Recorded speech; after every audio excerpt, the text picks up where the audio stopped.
Greetings, young men. This is Principal Kafele, still in the city of Detroit, here in my hotel, getting ready for a day of speaking to educators here at the National Alliance of Black School Educators Conference.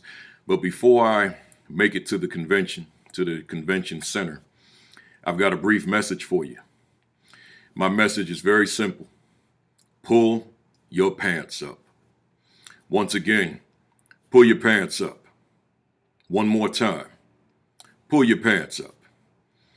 Young men, if you happen to be a young man that doesn't have to hear this message, meaning that your pants are always up because you understand the significance of you looking decent, looking professional at all times, particularly in public, then this video may not be for you.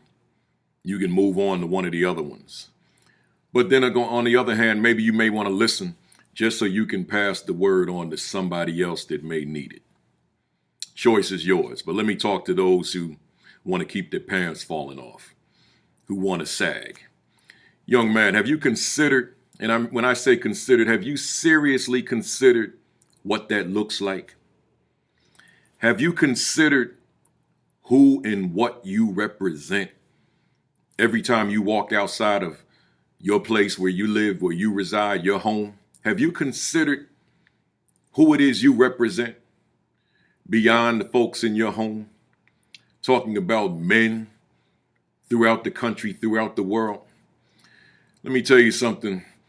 Over my journey, over my years, there are certain people that I just came to admire, who served as models and examples for me as I evolved into the man I am today. Let me give you just three or four. Number one, Dr. Martin Luther King Jr.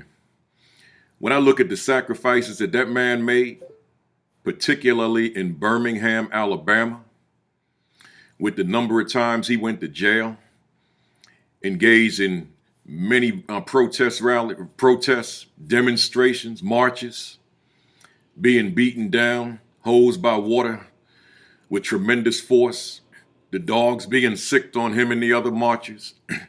But the man always had his pants up. The man always looked like a man. The man always represented manhood.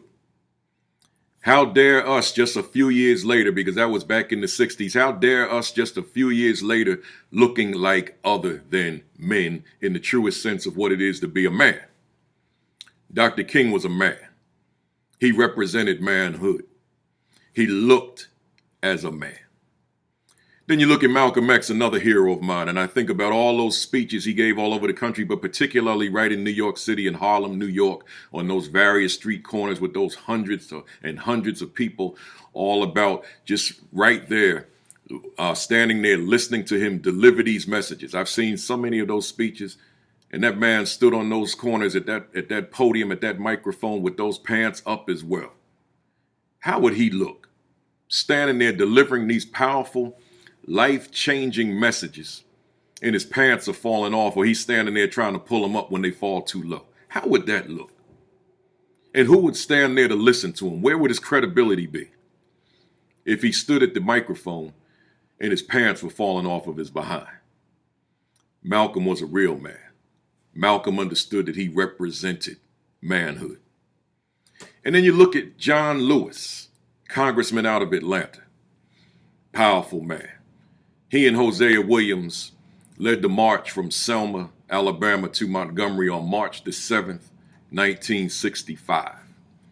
600 people marching across the Edmund Pettus Bridge on their way to march all the way to Montgomery, which was 52 miles away, the capital of Alabama, to demand the right to vote. Imagine trying to walk 52 miles with your pants falling off. Imagine what that looked like, marching in one's pants falling off, what that could look like. Imagine folks even entrusting their lives to them, with them walking around holding up their pants to keep them from falling to the ground. Preposterous, absurd, ridiculous. It's not going to happen. And then look at Nelson Mandela all the way over in South Africa, another hero of mine. I got many heroes. I got hundreds of heroes, probably thousands. But look at Nelson Mandela. He spent time in jail, 27 years, not because he committed a crime, but because he fought against crimes, crimes of inhumanity, crimes of oppression, crimes of what was called apartheid, legal separation, legal seizure of the land of black folks, and then oppressing them at the same time. Here he was, he could have come out anytime he wanted. All he had to do was renounce his position, renounce his principles. And he said, no, I stand on my principles. I stand on my position. So here he is languishing in a jail for 27 years, but pants not falling off, maintaining his dignity as a man, representing manhood the whole time he was there. Then he comes out of prison in 1990 and becomes the first black president of South Africa, and still a much older man, but representing manhood. I'm saying very simply, young man, here we are in 2013. Yeah, it's a different time, different generations. Times have changed, but it hasn't changed relative to what defines a man. There are many definitions of manhood, and I'm going to talk about many in later videos, but for this morning, for now, a man keeps his pants up to his waist at all times.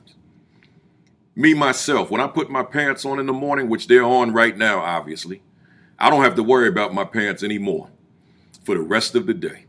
Now I can get out here and do the work, which is required. I'm an educator, so I can get out here and do what I do as an educator, as a motivator, as one who empowers. And never do I have to consider my pants. Never do I have to pull them up to make sure that they're not too low. My belt is on, my pants are fastened, I'm ready to go. Young men, don't fall for the traps. Don't fall for the games. Look the part, because when you look the part, you increase the probability that you will be the part. Keep your pants up. Look like a man. Don't look like other than a man. I know there's some of you that disagree with this because you were born into this culture. But take it from a man that knows, take it from a man who has come a long way. That men keep their pants up, fastened and buckled. Boys, and I don't care how old the boy is, could be a 20-year-old boy, 30-year-old boy, 40-year-old boy, 50-year-old boy, 60-year-old boy. Boys allow their pants to fall off so that we can all see his underwear. Wow.